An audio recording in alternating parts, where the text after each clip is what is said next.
became of terrific interest to me. So then, going a little forward from 1999, when Ricky Birdsong was murdered, to 2001, after September 11th, when, of course, you know, the initial shock of the attacks of September 11th took hold of me, as just about everybody. But then I became aware of that sort of background noise that was not very well reported in the media, but just a few little reports of backlash attacks initially being directed towards people perceived as Arab or Muslim, or they weren't. They could have been Sikh or Hindu or South Asian or even Latino, and yet they were being all kinds of instances of assault and arson and vandalism, and certainly teasing and bullying of kids in school, and women wearing hijab, wearing headscarves, having their scarves yanked off, or being sideswiped in the parking lots of grocery stores, and all of this based on appearance.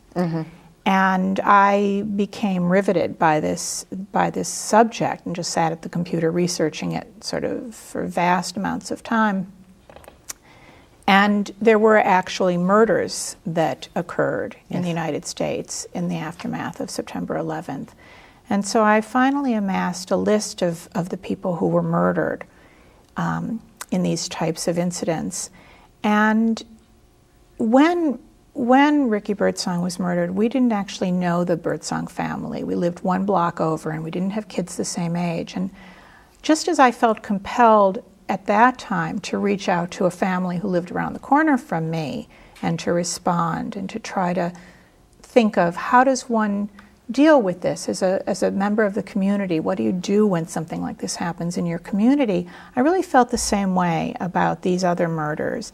And the internet makes the world quite small in many ways, so I was able to contact some of the local clergy of the towns where these murders had occurred, and I ended up with some phone numbers of the widows of the men totally innocent men who had been murdered. And I picked up the phone one day, and the first person that I called was Anya Cordell in Texas, whose husband had been murdered in the gas station that he managed, and started a conversation that ultimately turned into a very close, warm friendship with her and her family.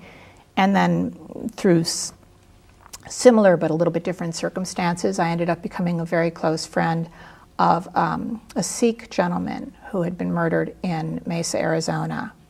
And that was a real revelation, because a year after that murder, I was invited to speak at a memorial service for him by the Sikh community in Arizona. And my husband and daughter and I went to, at the invitation of the Sikh community.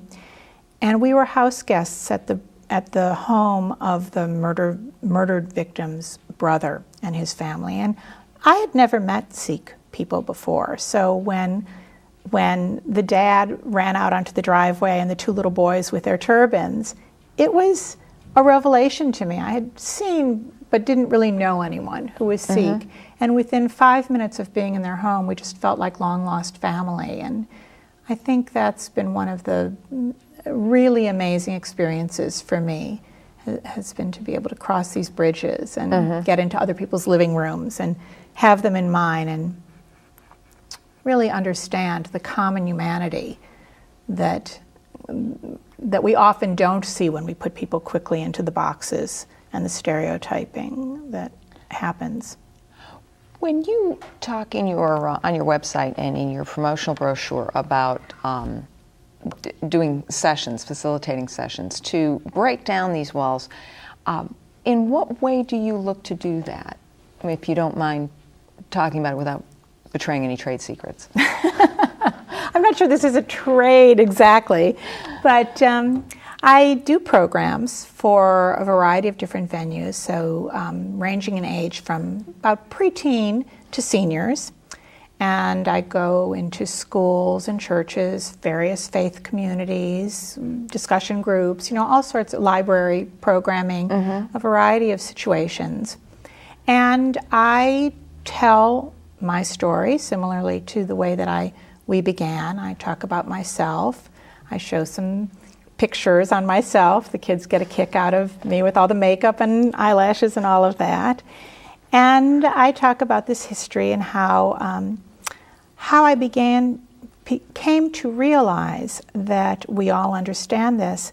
And one of the things that I always try to remember to say is that even the people who are the truly beauties of our culture, the people who do look like closely or as close as you can to those magazine images, which are always photoshopped and doctored. Anyway. Exactly. Have been throughout time, yeah.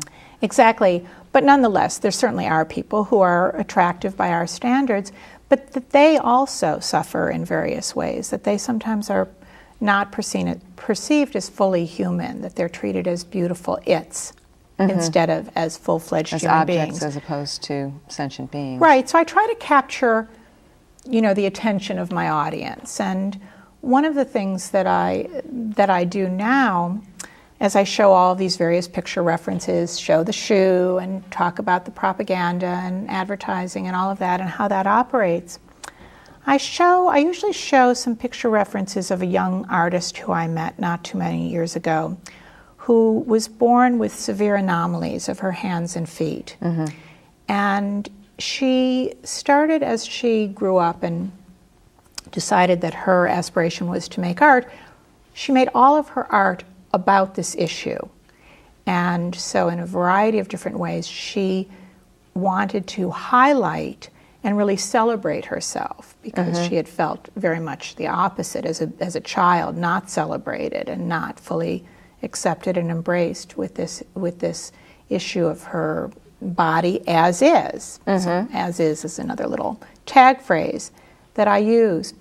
And so when I show these pictures of her that she's had made, these very beautiful, very interesting photographs that really highlight this matter for her, well, this year I underwent some major infection in my mouth and jaw that resulted in the loss of my 2 front teeth.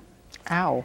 So that, of course, was very traumatic, very devastating, and probably would have been more so if I weren't doing this work. I think that the expression, you teach what you most need to learn, was very applicable in this case, because I had to say to myself, well, she can do it. She can highlight herself as is and celebrate herself as is. Can I dare to do that? Can I dare to take the prosthetic teeth out, before I was given implants that I can't take in and out every day to brush my teeth? Can I dare to take those out and have a photograph taken of me and then dare to show it to an audience? And I do, and it's become easier and easier as I've done it, and I think it is one of the ways that I try to get us really to think very deeply about where is our center of who we really are. And if we lose this or we lose that, or we have to undergo chemotherapy, or we lose our hair, or something happens to us, do we lose who we are? Do we still get to go out in public? Are we supposed to hide away, crawl into a hole and never show our face again? Like I think when you think of Stephen Hawking, who's out there doing his work, with the struggles and limitations that he has living in the body, that can't do whatever it wants to do. Right.